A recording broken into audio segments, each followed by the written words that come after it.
He's eating your dinner. I offered, so. Every time, though. I'm 31, and I'll just say up front that I'm the kind of person who remembers things. Not in a resentful way, or at least that's what I tell myself, but in the way where if something happens twice, I've already clocked it, and if it happens 4 times, I've started doing informal math in my head at dinner tables while everyone else is just eating. My girlfriend is 29, warm in a way that feels completely natural to her, the kind of person who will turn a plate toward the whole table before she's even taken a bite herself.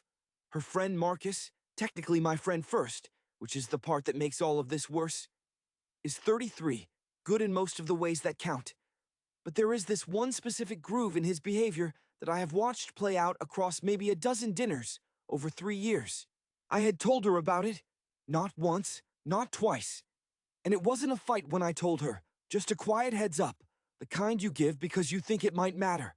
Sitting on the couch on a Thursday, maybe 2 weeks before this dinner, I told her that Marcus doesn't really interpret that open-handed offer as ritual, that he hears it as a literal standing invitation, that he will take it as permission and then continue to take it past the point where most people would stop. She had nodded when I said it, and I think she had believed me. But believing something at home on a couch is different from sitting across from someone you're comfortable with in a room that smells like butter and garlic and a good time. You have to try this. It's actually really good. Yeah, I might. You ordering anything else or just the broth? She ordered the rigatoni in a cream sauce that night, $24. One of those dishes that photographs well and smells like the restaurant actually knows what it's doing. Marcus was already there when we arrived, seated with his jacket still on, menu unopened, which meant he had probably already decided. He ordered a bowl of some broth thing.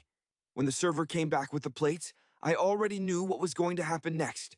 So she just left it there, which, like, okay, that's her problem. Right, yeah, that tracks. How's the broth? She tilted the rigatoni dish slightly toward the center of the table and said the thing she always says, open-handed, generous, and completely ritual. Marcus's fork moved across to her plate maybe 20 minutes in, while she was mid-sentence about something that had happened at work, her hands already moving the way they do when she's hitting the good part.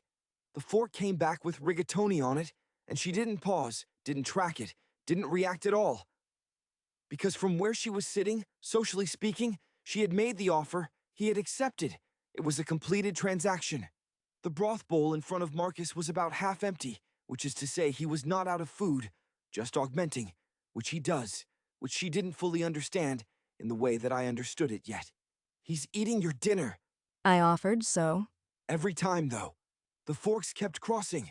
Not constantly, not aggressively, just with a rhythm that felt almost inevitable once you were watching for it.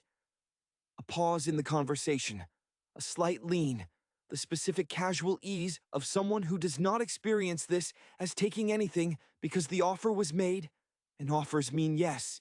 She was smiling at something Marcus was saying, her hands wrapped around her wine glass, and everything from the outside looked exactly like a good night. I couldn't flag it at the table without it becoming a thing, couldn't turn to Marcus and say, stop, without it landing weird for everyone, including her. You good? Yeah, I'm fine. I'm not even that hungry. Okay.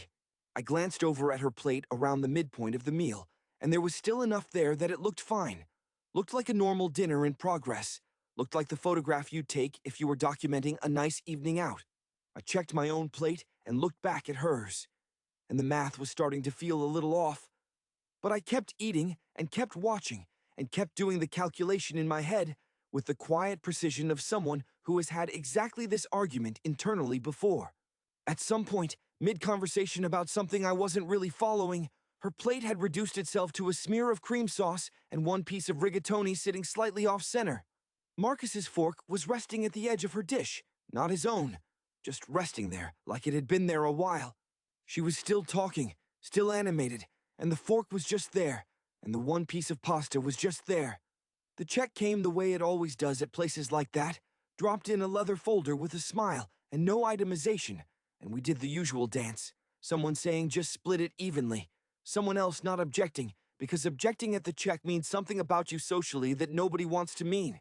Marcus Venmo'd her first, the right amount divided by 3, neat and cheerful, and she thanked him and typed something back, and I put my card in the folder and did not say the thing I was thinking. It was almost midnight when we hit the drive-thru, Not because either of us particularly wanted it, but because she said she was still hungry, and of course she was, and I said nothing about why. Just pulled into the lane and ordered something for both of us without making it a whole thing. She ate quietly on the way home.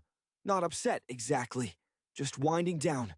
One hand on the bag, looking out at the road the way you do when you're tired and full enough now, and the evening is just finishing itself. And then I said it.